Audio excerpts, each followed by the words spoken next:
We're going to talk about pricing, and what we're going to do is we want you to raise your prices. It's price raise day. Price raise day. It is not sale day in this house. It is price raise day for you today.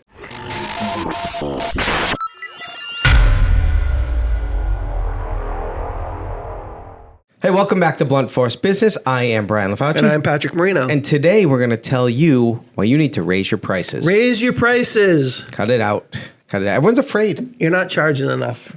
Every client that I talk to, and we go down this road, you get like, it's almost like you just told them that, you know, they got a week to live. They get all scared. They get scared. They get all like, oh, but I'm going to, you know, someone's going to get upset and sad. I don't know. Well, that's because, I mean, I imagine that if you're out there in the world doing business, what's your number one customer objection? It's almost always price. It's almost always like, well, I don't know if I want to spend that much. Yeah. Like number one, even if you know they have the money, I don't know if that's where I want to go. Or people like, especially like, I mean, I know like in this area, everybody's freaking looking for a deal. Yeah. You know, so it's like, it doesn't matter if they have the money or not. They know that they can get a deal. Yep. And so they're going to try and negotiate for it. I believe if you can sell your concept or product, and if you can do that and get someone to buy it for X, 99% of the time you can get them to buy it for X plus 3%. Well, that's what we're going to talk about today. That's why we want people to raise their prices. Yeah. We're giving some great tips on ways to do that, ways to be systematic about it, and just ways to continue. Like, I talk about calendars all the time. I love me a calendar. How does that relate to our raising our prices? Because get it on your calendar every quarter, every 6 months, every year, whatever. But like no more than a year should go by without you having something on your calendar where you do a price evaluation. Right. You know, and now I frequently work with people who have not touched their prices for years. Right. It's crazy. It's absolutely crazy. So don't be crazy. We're going to have you raising your prices once this is over. Raise your prices. Blunt force fact number 1, margins matter. Margins matter. Yep. And we're talking about your margins between how much it costs and how much you sell it for. No, this is about butter. Margarines matter. No, that was horrible. That's the worst one ever. Yeah, your profit margins. Your profit margins are right.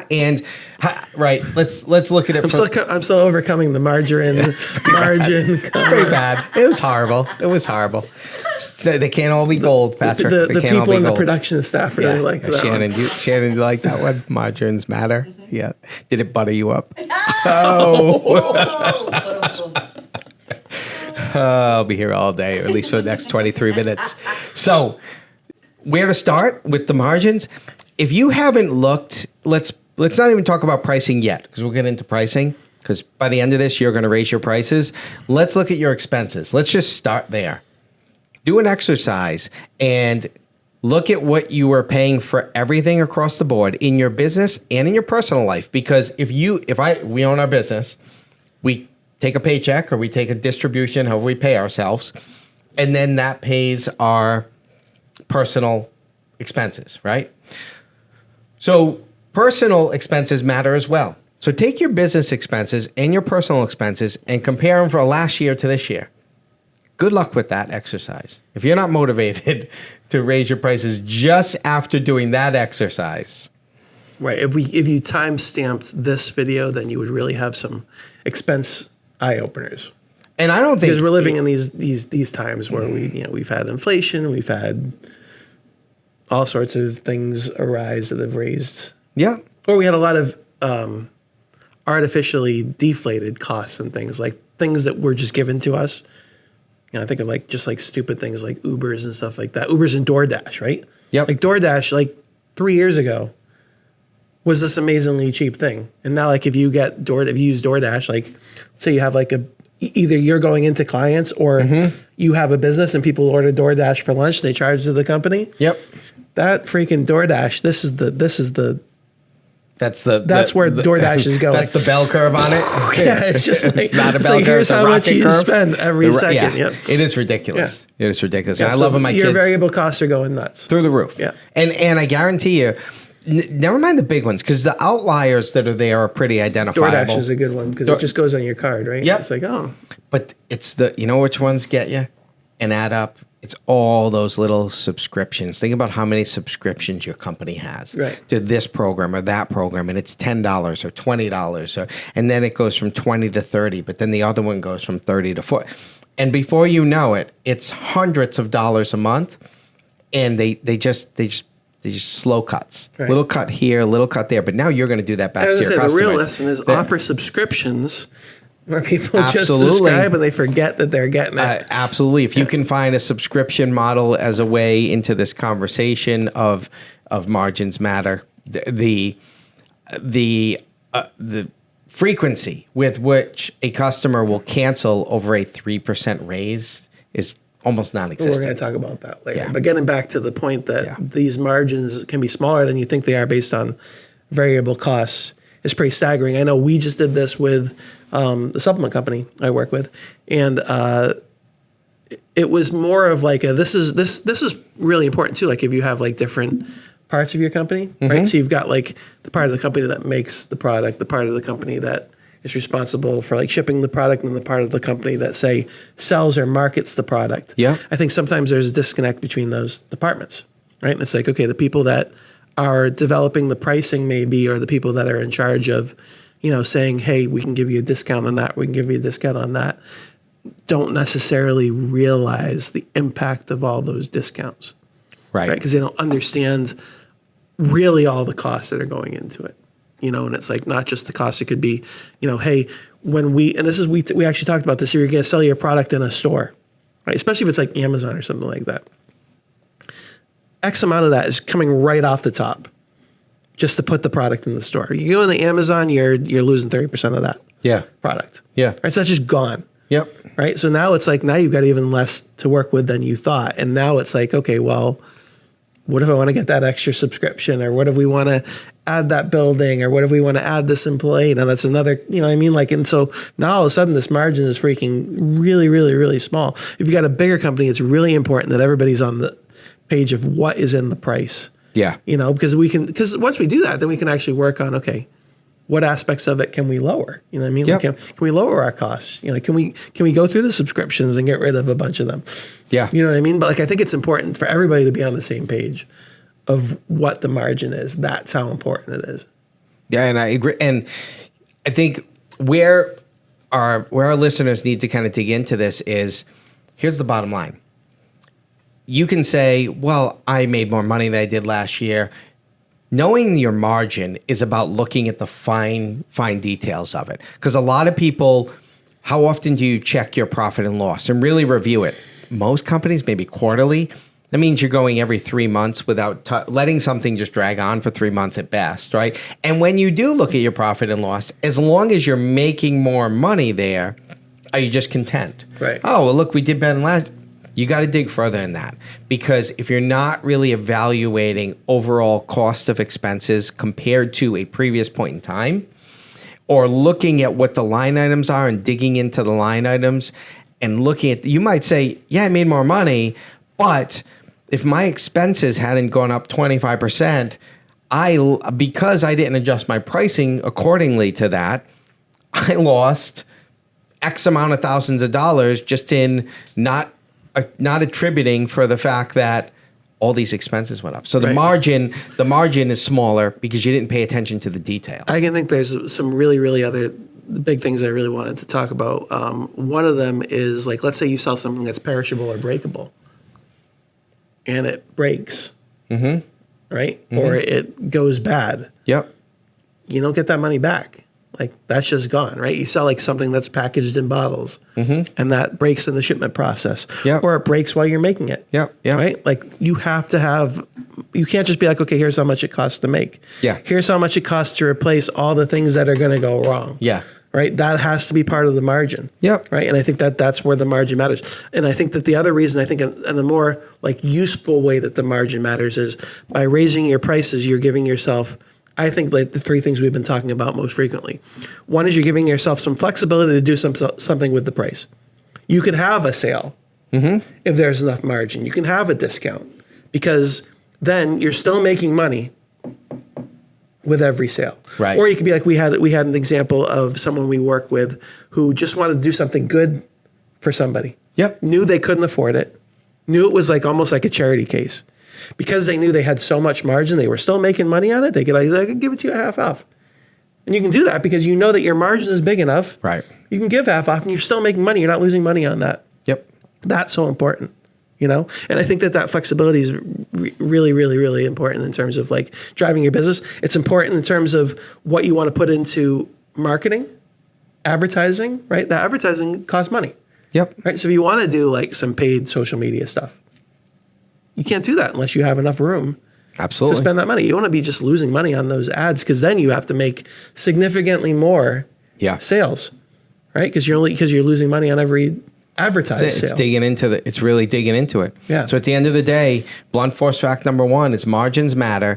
Dig into your fixed and variable costs and look at them from a year ago and see how that margin has changed. And that's the starting point to motivating you to what we want you to do at the end of this video. Which Raise is your price. Raise your damn price. Because blunt force fact number 2, and the biggest reason why you should raise your price is because blunt force fact number 2 is your customers are suckers. The customers are going to pay you what you charge them. And they'll do whatever you say. That's the reality. Yeah. Because they're lazy and they don't want to leave. They don't want to leave. No. They like your product or service. Yep.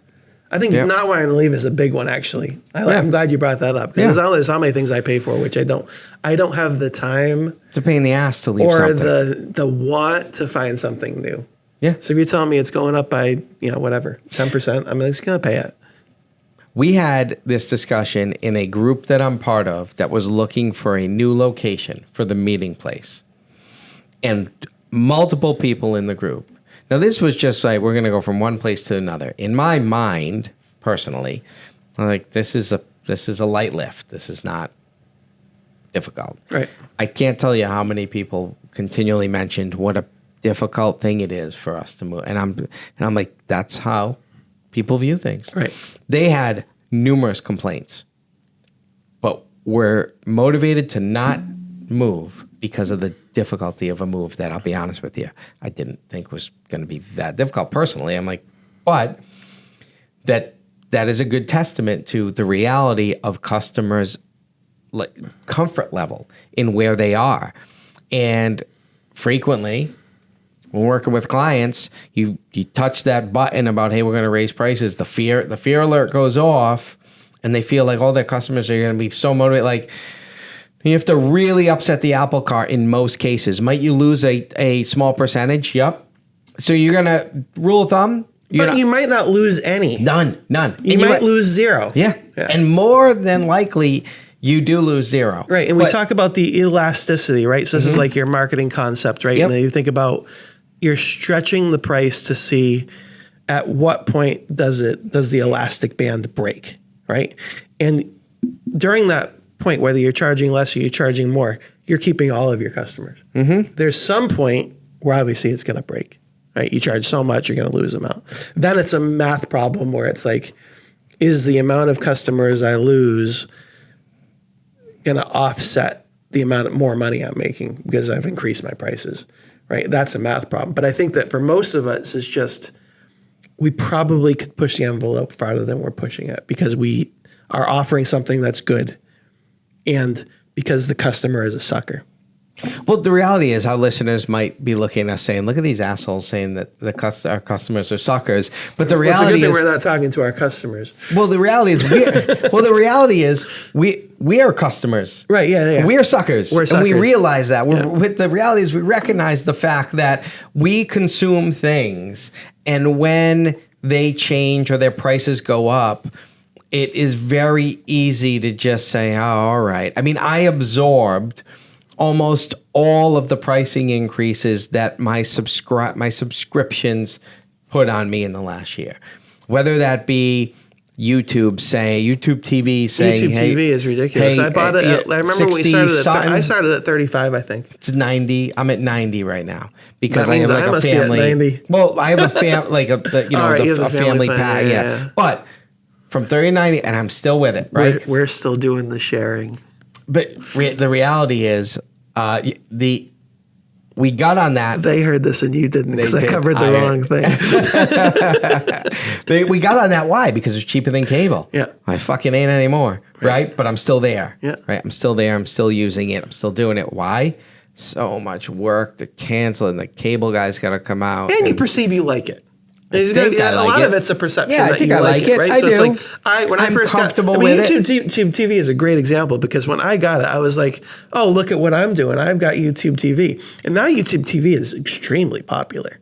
Everyone's There got are a it. ton of people. Everyone's who got have it. Yeah, More exactly. people than cable, hands down. Yeah, so it's like I still like saying like it's like an iPhone. Yeah. Right? It's like people will not go without that product. They can. Yeah. They have actually.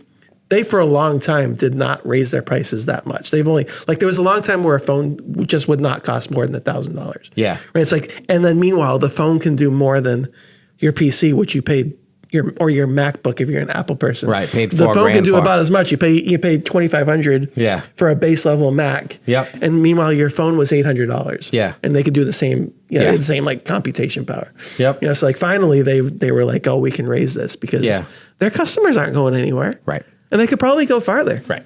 Yep. But Yeah. they broke through. They broke through the 1,000. Really, that was the big one. They got a good strong grasp on that, and the reality is for You most probably have a grasp on your people. You You're do. doing a decent job. I would imagine if you're doing the things that we're encouraging, and you're watching this video, you're probably motivated to kind of continue to make change and grow.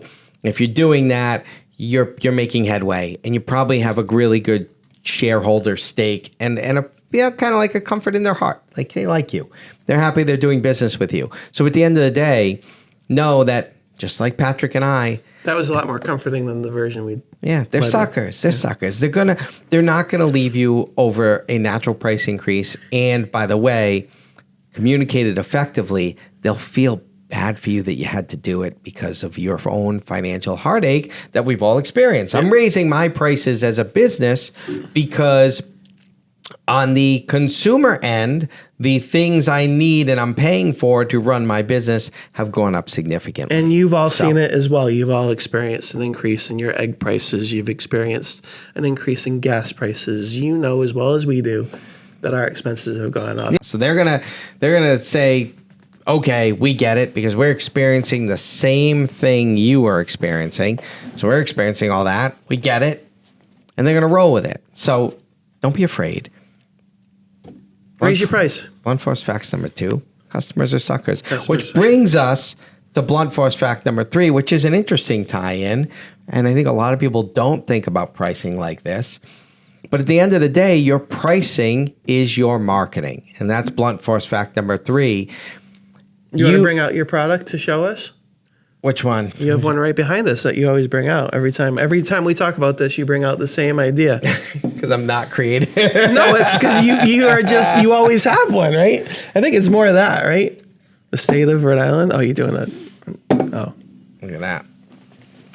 So yeah, it's can't not see the that. state. It's not They the can't picture see frame. that as well as this. There you go. Yeah. So what does Yeti do very well? What Yeti does very well is they price themselves into a point where you have a perceived value of them of that's the good shit.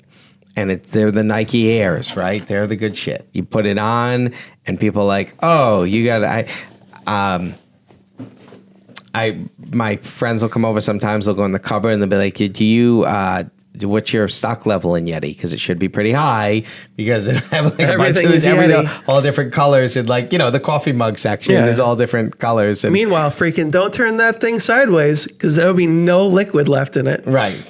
You know, like yeah. God forbid you use your travel bottle and hold it sideways with the big tight. It's all tight. Oh yeah. Don't freaking put that thing sideways. There will be nothing in it. No, I know. Yeah. I know. It's got to be some technology thing. But needless needless there's to a little say, bit of a leak there. The next unfortunately. bottle after the Yeti was less expensive and didn't leak. Right. But that doesn't mean I don't think Yeti's a good brand or they don't. No, but it's a great point to the fact that it's its own marketing for you. So it serves a second purpose. If you want to be viewed as the cheapest thing in the room, then your customer is going to view you as the cheapest thing in the room. And guess what? Not everybody wants to be associated with the cheapest thing in the room. Okay? That is why driving that price and slowly increasing that price gives your company a natural perceived value to the end user. They got to be better. They're more expensive. We all fall victim to that, all of us. And if you don't, then God bless you. You're doing a great job of the natural thing that our mind tends to, the way we tend to look at things and process them and all that good stuff. I mean, we do it with vehicles. We do it with, everything across the board. Even as a small business consultant, what I'm constantly doing is introducing my small business entrepreneurship level people into software and services that's low level. Just because those software and services is less expensive doesn't mean it doesn't work as well as the software and service that's more expensive. Right. It's usually just priced so that it can be afforded by those people. Yeah. It could be just as good as the more expensive version. Not always, but it could be, right? And by pricing it more expensive, what a company is telling you is we're enterprise, right? We're for the big company. This is more expensive. Right. Sometimes it can do more, but sometimes it can't. Yeah. It's just by pricing it, like now you're saying, okay, this is what. Yeah.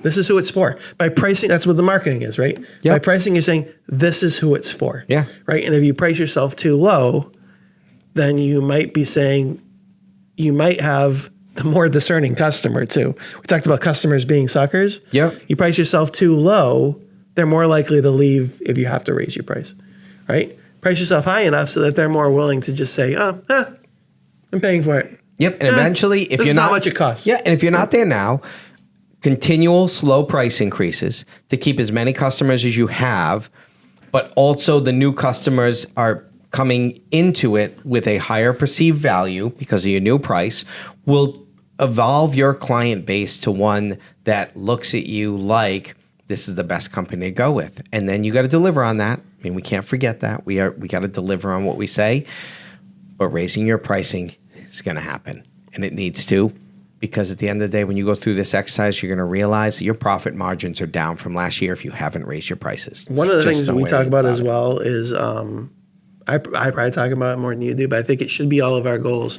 right? If it's one goal of our community is to make more money by working less. Yep.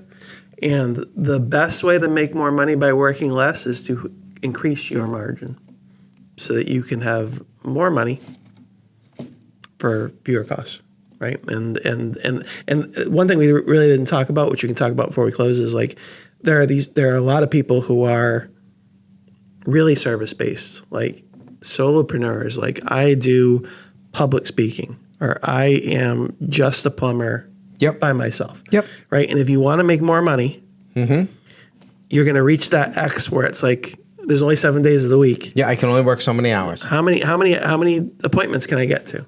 Right. And so it's like, that's how you're stuck. Right. So how do you scale that business? There's a number of ways you could hire people, like, or whatever. But if you just want to work for yourself and be a solo person, you have to charge more. That's the only way. Because you can't invent a new calendar where there's more days, right? You can't be like, oh, now there's 10 days, so now I can work 10 days a week.